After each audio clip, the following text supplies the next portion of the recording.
दोस्तों, ये कहानी है 5 दोस्तों की जो सिर्फ रोमांच और भूतों की सच्चाई जानने के लिए राजस्थान के एक सुनसान जंगल में चले गए थे। लेकिन उन्हें क्या मालूम था कि वो जगह सिर्फ एक जंगल नहीं बल्कि मौत का दरवाजा थी। एक डरावने सपने से शुरू हुई विक्की की रात उसे और उसके दोस्तों को ऐसी खौफनाक जगह तक ले गई जहां से वापस लौटना लगभग नामुमकिन था। एक बूढ़े आदमी की चेतावनी, जंगल से आती रहस्यमय चीखें और अंधेरे में छुपा एक खूंखार राक्षस धीरे धीरे उन सबको अपना शिकार बनाता गया। दोस्त एक एक करके गायब होने लगे और जो बचा वो भी इंसान नहीं रहा। क्या सच में उस जंगल में कोई शैतान रहता था या फिर वो कोई ऐसा श्राप था जो इंसान को धीरे धीरे राक्षस बना देता था। दोस्तों, ये कहानी सिर्फ डर की नहीं बल्कि उस गलती की है जहां जिज्ञासा इंसान को सीधे मौत के मुंह में ले जाती है। नमस्कार दोस्तों, मैं हूं आप सभी का दोस्त राजकुमार। आप देख रहे हैं इंडार। चैनल पर अगर नए हैं तो चैनल को सब्सक्राइब जरूर कर लें और साथ ही वीडियो को लाइक करके नीचे कमेंट बॉक्स में अपनी राय जरूर दें। तो चलिए शुरू करते हैं आज की एक और डरावनी भूतिया कहानी। दोस्तों, उस वक्त रात के 2 बज रहे थे और उस वक्त गहरा अंधेरा और ब्रह्म मुहूर्त का समय था। उस वक्त विक्की अपने कमरे में अकेला सो रहा था और उसी वक्त विक्की को अचानक ही ऐसा लगा जैसे कोई बहुत ही डरावना सा दिखने वाला राक्षस उसका गला दबा रहा है, जिस वजह से विक्की का दम घुटने लगा। उसे ऐसा लग रहा था जैसे कोई राक्षस उसकी आत्मा को खेत में लेकर जा रहा है। विक्की छटपटाते हुए तुरंत ही अपने बिस्तर से नीचे गिर पड़ा और तब उसे पता चला कि यह उसका एक बुरा सपना था। तभी विक्की हाँफते हुए अपनी जगह से उठा और कमरे की लाइट्स ऑन की तो कमरे में उसके अलावा कोई भी मौजूद ही नहीं था। तभी उसने एक नज़र घड़ी की तरफ मारी तो इस वक्त रात के 2 बज रहे थे। खैर, विक्की अपने आप को शांत करते हुए वो अपने कमरे से बाहर आया और वो एक सोफे पर बैठा और एक गिलास पानी पिया। लेकिन अब उसके मन में पानी पीते वक्त वही सब बातें चल रही थी जो उसने अभी कुछ देर पहले अपने सपने में देखी थी। अभी विक्की गुमसुम बैठा यही सोच रहा था कि तभी धीरे धीरे उसकी आंखें फिर से भारी हो गईं और फिर कुछ ही पल में वो फिर से सो गया। लेकिन उसकी नींद अब तब टूटी जब उसके फ़ोन की रिंग बजी। जब उसने फ़ोन देखा तो वो फ़ोन उसके दोस्त विशाल का था और जैसे उसने फ़ोन को उठाया कि तभी विशाल ने विक्की से कहा, अरे विक्की यार, हम लोग कॉलेज से काफ़ी टाइम से मिले ही नहीं हैं, लेकिन हाँ, आज रात को हम सब ने वरुण के घर पर एक छोटी सी फ्रेंड्स पार्टी रखी है, बड़ा मज़ा आएगा, तू भी आजा। विशाल की बात सुनते ही विक्की ने बोला, अच्छा कितने बजे आना है? तभी विशाल ने जवाब दिया कि वही शाम को 7 बजे। इतना कहने के बाद विक्की ने फ़ोन रख दिया और वो ऑफिस जाने के लिए तैयार होने लगा। शाम को जब वो ऑफिस से घर पहुंचा तो वो तैयार होकर सीधे अपने दोस्त विशाल और वरुण की पार्टी के लिए निकल पड़ा। खाली रोड था जिस वजह से विक्की अपनी गाड़ी को अच्छी खासी स्पीड में हाईवे पर भगाया जा रहा था, जिस वजह से थोड़ी देर में वो पार्टी में पहुंच गया। विक्की को देखते ही उसके दोस्त उसके गले लग गए। उसके 4 दोस्त थे, विशाल, रोशन, प्रदीप और प्रणव। तभी वो सभी लोग विक्की को लेकर एक कमरे में चले गए, जहां जाकर सभी दोस्तों ने एक एक जाम लिया और फिर जाम लेने के बाद जब उनकी बातें शुरू हुई तो पता ही नहीं चला कि रात के कब 2 बज गए हैं। ये तो मुनासिब था क्योंकि इतने समय के बाद जो सब मिले थे। फिर ऐसे ही बातों बातों में विक्की ने अपनी बीती रात की घटना बताई, जिसे सुनते ही सारे के सारे दोस्त हैरान रह गए। तभी विक्की ने कहा, यार एक बात बोलूं, तुम लोगों को क्या लगता है भूत प्रेत होते हैं क्या? तभी प्रदीप ने कहा, हाँ सुना तो है यार, भूत वूत होते तो हैं। अगर भूत देखने हैं तो राजस्थान चले जाओ, वो भूतों की नगरी है, वहाँ पर तुझे भूत प्रेत शैतान सब मिल जाएंगे। तभी बीच में रोहन टोकते हुए बोला, हाँ यार मैंने भी राजस्थान के बारे में बहुत सारी घटनाएं सुनी हैं। कहते हैं कि राजस्थान के बहुत सारे गांव और कस्बों में भूतों का वास है। तभी प्रदीप ने कहा, यार देखो भूतों को तो मैं नहीं मानता, लेकिन मुझे भूतों के कहानी किस्सा सुनना बहुत पसंद है, मुझे बड़ा मज़ा आता है ये सब सुनकर। तभी इस पर प्रणव ने कहा, हाँ वो तो है, हम सारे दोस्तों को ऐसे किस्से बहुत पसंद है। इतना कहते ही सभी दोस्त एक साथ बोले, तो फिर देरी किस बात की है, चलो चलते हैं राजस्थान, झांक कर देखते हैं कि क्या सच में भूत प्रेत होते हैं। चलो ये भी पता चल जाएगा कि भूत प्रेत या राक्षस सब कुछ होते भी या नहीं। और वैसे भी हम सब लोग ऑफिस के काम से तंग आ गए हैं। तभी सभी दोस्तों ने राजस्थान जाने का प्लान बना लिया और सबसे कह दिया कि सब लोग रेडी रहना और कोई भी बहाना नहीं चाहिए। फिर सभी दोस्तों ने अपने अपने काम पर से छुट्टी ले ली और फिर सभी दोस्त पास के एक होटल में मिले। विक्की अपनी गाड़ी लेकर अपने दोस्तों के पास वहां पर पहुंचा। फिर सारे दोस्तों ने नाश्ता किया और सबको गाड़ी में बिठाकर चल दिए राजस्थान के लिए। दोस्तों राजकोट से राजस्थान का सफ़र लगभग 750 किलोमीटर का होता है। वो सारे दोस्त रात के करीबन 8 बजे राजस्थान पहुंचे और उस वक्त रात का समय था और वो सभी लोग काफ़ी ज़्यादा थक भी गए थे। तभी विशाल ने बोला, कौन सा होटल है भाई? इस पर प्रदीप ने कहा, होटल? अरे यार मैं तो रूम्स बुक करना ही भूल गया था। तभी प्रणव ने कहा, क्या यार तो भी अब क्या करें? अभी वो सारे दोस्त आपस में बातें कर रहे थे कि तभी उन्हें सामने से एक बूढ़ा आदमी जाता हुआ दिखा। उन सबको लगा कि ज़रूर इन्हें कुछ तो मालूम होगा कि होटल या लॉज यहाँ पर कहाँ होंगे। तभी विक्की उस बूढ़े आदमी के पास आया और उस बूढ़े आदमी को आवाज़ देने लगा। विक्की के आवाज़ देने पर वो आदमी पलटा और एकदम से रुक गया। और जैसे ही उस आदमी ने विक्की को देखा तो वो आदमी विक्की को अजीब तरह से घूरने लगा। अभी वो आदमी विक्की को देख ही रहा था कि तभी विक्की ने उस आदमी को फिर से टोकते हुए कहा, अरे बाबा यहाँ कोई लॉज या होटल वगैरह है? इतना सुनते ही वो आदमी कुछ देर खामोश रहा और फिर तब जाकर बोला, अरे साहब इस शमशान गांव में जो सिर्फ जंगल से घिरा है, इस जगह पर आपको कहाँ होटल मिलेगा? हाँ अगर आप चाहें तो आज रात हमारे घर पर रुक सकते हैं। आप थक भी गए होंगे और इस वक्त आप होटल कहाँ ढूंढेंगे? आप आज की रात हमारे यहीं पर रुक जाइए और कल सुबह आराम से चले जाना। उस बूढ़े आदमी की बात सुनते ही विक्की ने धीमी आवाज में कहा, अच्छा काका ठीक है, मैं अपने दोस्तों से बात करता हूँ।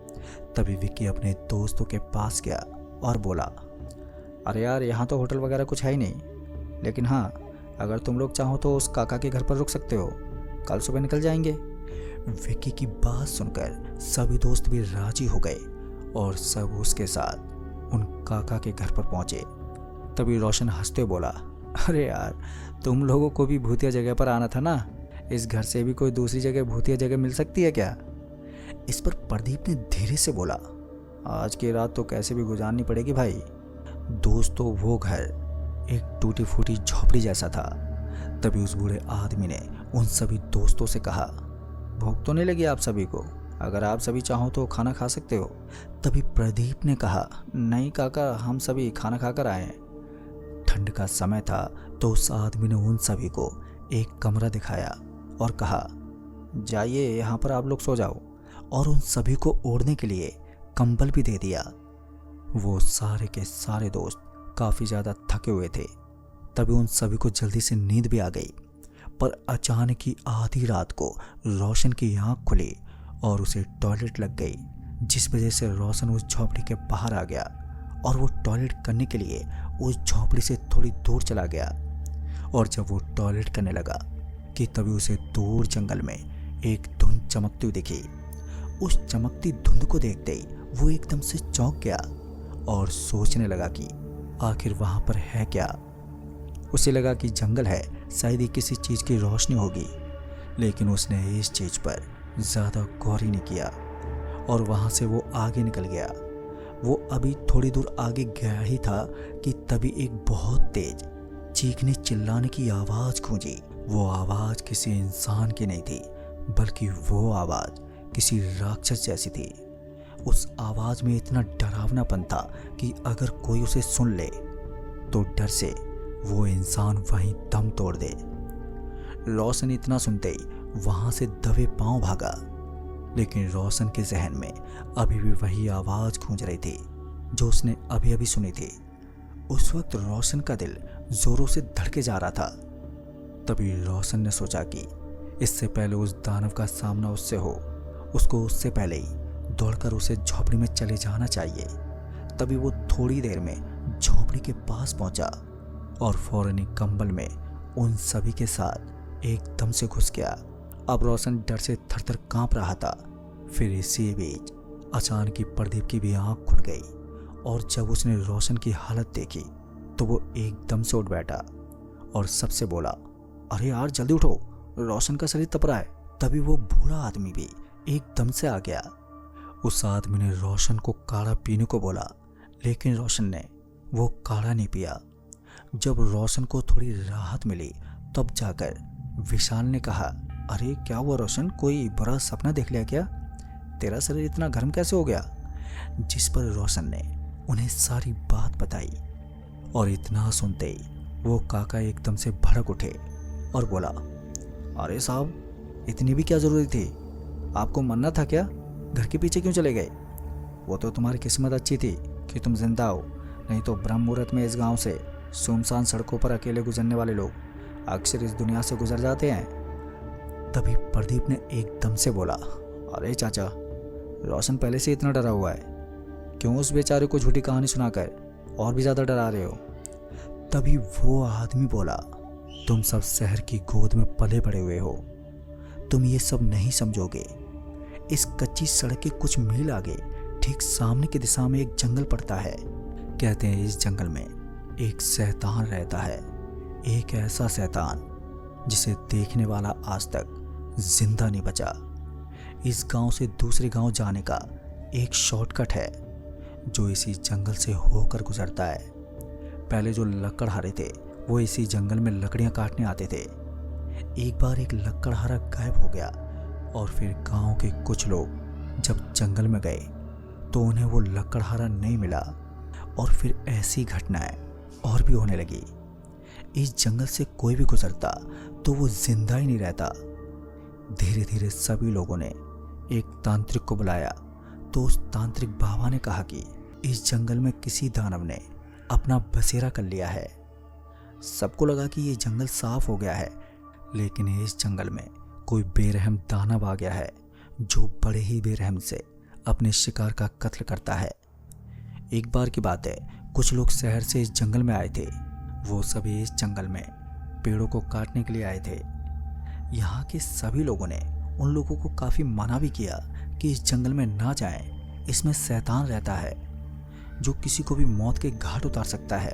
पर वो लोग बिल्कुल भी नहीं माने और बिल्डोजर के साथ सब उस जंगल में चले गए। लेकिन वही हुआ जिसका सबको डर था। करीबन 15 लोगों को वो शैतान निगल गया और बड़ी ही मुश्किल से कुछ लोग वहाँ से जिंदा निकल पाए।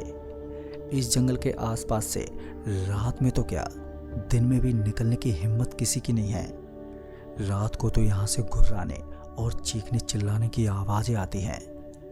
खैर छोड़ो, ये सब आपकी समझ में नहीं आएगा। अच्छा वैसे आप लोग यहाँ पर आ गए हैं तो जब तक आप लोग चाहें रह सकते हैं। दोस्तों इतना कहकर वो बूढ़ा आदमी वहाँ से चला गया, लेकिन प्रदीप एक कोने में बैठा जोर से हंसने लगा और कहने लगा, यार क्या पकाता है ये आदमी, क्या सच में कोई राक्षस जंगल में रहता है?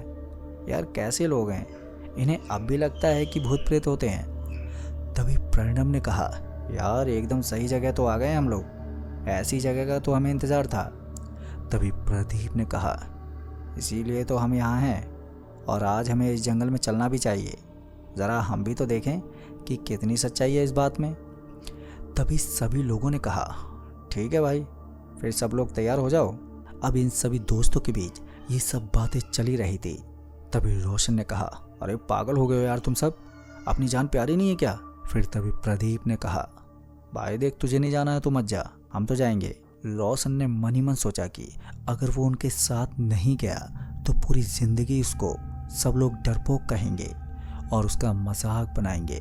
उसे डर तो लग रहा था, लेकिन दोस्ती और आत्मसम्मान के आगे अब वो मजबूर था। उसने भी उन सबके साथ जाने का फैसला कर लिया था और सभी ने अपने बचाव के लिए एक एक कुल्हाड़ी अपने साथ में भी ले ली थी। पर किसी को अंदाजा तक नहीं था कि सच में ऐसा भी कुछ होने वाला है। फिर वो पांचों लोग आराम से अपनी गाड़ी में बातें करते करते जंगल की तरफ निकल गए। जंगल में अब वो लोग काफी अंदर तक जा चुके थे। दोपहर के 12 बज रहे थे और 2 घंटे से वो सभी जंगल का सफर कर रहे थे, जिस वजह से वो लोग अब काफी अंदर पहुंच गए थे। तभी उन्हें सामने से एक झरना दिखा। वो क्या सुंदर दृश्य था और वो सभी लोग गाड़ी से उतरकर सामने वाले एक पत्थर पर बैठकर खाना खाने लगे। बस हो गया तुम सबका हॉन्टेड ट्रिप, अब वापस चलें? इस पर विक्की बोला, क्या यार रोशन, अभी तो दिन बीता है, अभी तो रात आएगी ना। आज की रात इस जंगल में बिताएंगे और देखते हैं कहाँ पर है वो शैतान। कल सुबह जंगल से जाएंगे और गांव जाकर सारे लोगों का अंधविश्वास ही मिटा देंगे। फिर कुछ देर के बाद सूरज भी डूबने लगा था और रात होने लगी थी। ऊपर से प्रदीप गाड़ी चलाकर बहुत ज़्यादा थक गया था। उसने गाड़ी एक जगह पर लगाई और फिर उसने हल्की नींद लेनी चाहिए। फिर धीरे धीरे उसके सारे दोस्त भी सो गए, लेकिन रोशन को डर से नींद ही नहीं आ रही थी। उस वक्त रोशन बस भगवान का नाम लेकर रात गुजरने का इंतजार कर रहा था। तभी रोशन को पीछे से झाड़ियों के हिलने की आवाज़ सुनाई दी। पहले तो रोशन ने सोचा कि ये सब हवा के झोंके से हो रहा है, लेकिन यही हरकत बार बार होने लगी और रोशन परेशान हो गया था। वो गाड़ी से नीचे उतरा और झाड़ी की तरफ वो धीरे से बढ़ने लगा और जैसे ही वो उसके पास पहुंचा तो उसकी जान हलक में आ गई। दरअसल दोस्तों, उसने देखा कि एक लंबा चौड़ा दिखने वाला दानव, जिसकी आंखें एकदम लाल सुर्ख और उसके पैने दांत आगे से निकल रहे थे, जिसकी एक लंबी पूंछ भी थी और पूरे शरीर पर कांटे मौजूद थे, जो अब रोशन से कुछ दूरी पर था। वो दानव किसी जानवर का मांस फाड़ कर खा रहा था। ये सब देखकर रोशन के पैरों तले जमीन ही खिसक गई। तभी वो धीरे धीरे वहां से पीछे निकला और गाड़ी में जाकर बैठ गया और फिर जाकर वो जोर से चिल्लाया, भागो यहां से, नहीं तो राक्षस हमें मार देगा। अब ये कहते हुए रोशन चिल्लाए जा रहा था। उसकी आवाज सुनकर सभी लोग जाग गए और रोशन से पूछने लगे। तो रोशन ने कहा, भाई अभी अभी मैंने पीछे से एक राक्षस को देखा है, तुम लोगों को जिंदा रहना है तो भागो यहाँ से। इतना कहते ही उस राक्षस का ध्यान अब उसके भोजन से हटकर उस गाड़ी पर आ टिका। तभी प्रदीप ने गाड़ी को पूरी रफ्तार में भगाया, लेकिन वो राक्षस किसी तरह दौड़ता उस गाड़ी के पीछे भागने लगा। काफी देर तक उस राक्षस ने उन सब का पीछा किया और फिर पता नहीं कैसे अब वो राक्षस गाड़ी की छत पर आकर बैठ गया। तभी प्रदीप ने गाड़ी को दाएं तरफ जोर से घुमाया, जिस वजह से वो राक्षस नीचे गिर पड़ा और वो आगे निकल गए। तभी रोशन ने रोते हुए कहा, भाई यार मैंने तो कहा था ना मत जाओ, लेकिन कोई मेरी बात ही नहीं सुनता। तभी विक्की ने समझाते हुए बोला, अरे भाई पहले तो तू रोना बंद कर, और हाँ ये तो तय है कि हम सब यहाँ से जिंदा तो नहीं जा सकते। सीधी सी बात है, अब उस राक्षस को पता चल ही गया है तो वो किसी ना किसी को तो अपना शिकार बनाएगा ही। अभी सभी लोग आपस में बातें कर रहे थे कि तभी अचानक से गाड़ी के सामने वही राक्षस आ गया, जिस वजह से प्रदीप ने तुरंत ही ब्रेक लगा दिया और उस राक्षस को देखते ही सभी के सब थर-थर कांपने लगे। तभी वो राक्षस धीरे धीरे उनकी गाड़ी की तरफ बढ़ने लगा और फिर एक ही झटके में गाड़ी का कांच तोड़ दिया। और जैसे ही कांच टूटा कि तभी सभी दोस्त घबराकर गाड़ी का दरवाजा खोलकर अलग अलग दिशा में भागने लगे। लेकिन प्रणव ने सीट बेल्ट पहनी हुई थी और वो सीट बेल्ट खुल भी नहीं रहा था, जिस वजह से वो डर से चीखने चिल्लाने लगा। लेकिन उसकी बुरी किस्मत तो देखो कि अब वो राक्षस उसके सामने बुरी तरह से घुर्रा रहा था। इससे पहले प्रणव कुछ करता कि इतने में ही उस राक्षस ने प्रणव को फाड़कर खाना शुरू कर दिया। जब वो राक्षस प्रणव को खा रहा था तो सभी के पास अब यही वक्त था वहां से भाग निकलने का। लेकिन उस वीराने से बाहर निकलने का किसी को भी कोई रास्ता ही नहीं मालूम था। सभी लोग सिर्फ भागे जा रहे थे। करीब 1 घंटा बीत गया और वो सब उस राक्षस के जाल में फंस गए। सभी दोस्त साथ थे, जिनमें से सिर्फ अब 4 ही लोग बचे थे। तभी उन सबको एक गुफा दिखी तो वो सब बिना सोचे समझे उस गुफा के अंदर चले गए। और जैसे वो अंदर घुसे कि तभी उन्हें बहुत ही तेज बदबू आने लगी। और उन्होंने जब थोड़ा और अंदर जाकर देखा तो सभी के सभी हैरान रह गए। दरअसल उन्होंने देखा कि उन सभी के सामने कुछ लाशें पड़ी हुई हैं, जिनका उस दानव ने कभी कत्ल किया था। तभी विशाल एकदम से बोल पड़ा, अरे बाप रे, हम सबकी भी मौत कुछ ऐसी होगी। वो लोग अभी ये सब सोच ही रहे थे कि तभी पीछे से फिर से घुर्राने की आवाज महसूस हुई। पर अब उन सभी को समझ में आ गया था कि ये उसी बेरहम राक्षस की गुफा है। उन सब की इतनी भी हिम्मत नहीं थी कि वो पीछे मुड़कर भी देख सके। सबसे पहले विक्की ने थोड़ी हिम्मत करके पीछे की ओर देखा तो वो राक्षस एक झटके में विक्की पर झपट पड़ा। विक्की के गर्दन को उसने अपने हाथों से जकड़ लिया। उसी वक्त पीछे से रोशन ने उसी कुल्हाड़ी से उस राक्षस पर एक जोरदार प्रहार किया, जिस वजह से वो राक्षस एकदम से मुड़ा और उसने रोशन के गले से पकड़कर अपने हाथों से उठा लिया। जब तक वो राक्षस रोशन को चबाए जा रहा था तो तब तक सबके सब वहां से भाग खड़े हुए। इधर रोशन दर्द से चीख रहा था और उसके गले से खून निकलने लगा। उसके गले पर उस राक्षस के पैने दांत घुस गए थे। फिर थोड़ी दूर आगे आने पर वो सभी एक पेड़ के ऊपर चढ़कर चुपचाप से छुप गए और फिर कुछ देर तक वो सभी लोग वहीं पर छुपे रहे। लेकिन विक्की मौका देखकर वहां से भाग निकला, क्योंकि विक्की ने मन ही मन सोचा कि जब तक वो राक्षस रोशन को खाएगा तब तक वो इस जंगल से निकल जाएगा। तभी प्रदीप ने थोड़ी देर के बाद पीछे से आवाज देते हुए कहा, विक्की कहाँ जा रहा है? लेकिन विक्की की तरफ से कोई आवाज ही नहीं आई। और आई भी कैसे, क्योंकि विक्की तो वहां से भाग चुका था। तभी प्रदीप ने कहा, देखा, वो अपनी जान बचाने के लिए हम सबको छोड़कर भाग गया। तभी प्रदीप ने एक बार फिर मन ही मन सोचा, क्यों ना वो भी यहाँ से भाग जाए ताकि वो भी किसी तरह से बच जाए। लेकिन विशाल पेड़ के ऊपर की डाली पर था। इस घने अंधेरे में उसे कुछ भी दिख नहीं रहा था। तभी प्रदीप भी जल्दी से नीचे उतरा और जंगल से बाहर भागने लगा। वो भागते भागते धूल खाकर नीचे गिर पड़ा और जैसे ही वो नीचे गिरा कि तभी अचानक से उसे सामने का पेड़ हिलता हुआ दिखा। और उस पेड़ को हिलता हुआ देखकर वो तुरंत ही खड़ा हो गया। और जब उसने सामने देखा तो उसने पाया कि सामने वही राक्षस खड़ा था। इससे पहले प्रदीप कुछ कर पाता कि उस राक्षस ने प्रदीप को अपने जबड़े से उठा लिया और फिर उसके साथ भी वही हुआ जो सबके साथ हुआ था। दोस्तों, अब पूरे जंगल में सिर्फ उसी दानव की आवाज गूंज रही थी। उस दानव की आवाज बहुत ही ज्यादा खौफनाक थी। इधर विशाल ने जब ये आवाज सुनी तो उसे लगा कि शायद प्रदीप को भी उस राक्षस ने खा लिया है और ये उसी की आवाज है, क्योंकि जब भी वो किसी का कत्ल करता है तो उस राक्षस की आवाजें पूरे जंगल में गूंज उठती हैं। तब उसने प्रदीप को आवाज दी, लेकिन कोई फायदा ही नहीं हुआ। विशाल को पता चल गया था कि प्रदीप भी नहीं रहा। इधर दूसरी तरफ विक्की कैसे भी करके जंगल अब पार कर चुका था, पर अब उसके पास पछतावे के अलावा कुछ भी नहीं बचा था। वो बुरी तरह से तड़प रहा था। विक्की भागते भागते उसी झोपड़ी तक पहुंच गया और वो जाते ही बेहोश हो गया जहां उन सब ने बीती रात बिताई थी। तभी झोपड़ी में रहने वाले बूढ़े आदमी ने विक्की को उठाया और वो उसे अपने घर ले गया। उस आदमी ने विक्की के गर्दन पर वही निशान देखे तो वो समझ गया कि ये सब उस जंगल में गए थे और उस दानव ने विक्की के गले पर अपने दांत गड़ा दिए हैं। फिर विक्की का थोड़ा बहुत इलाज उसी आदमी ने किया। फिर विक्की को जब होश आया तब जाकर उसने सारी बातें उस आदमी को बताई।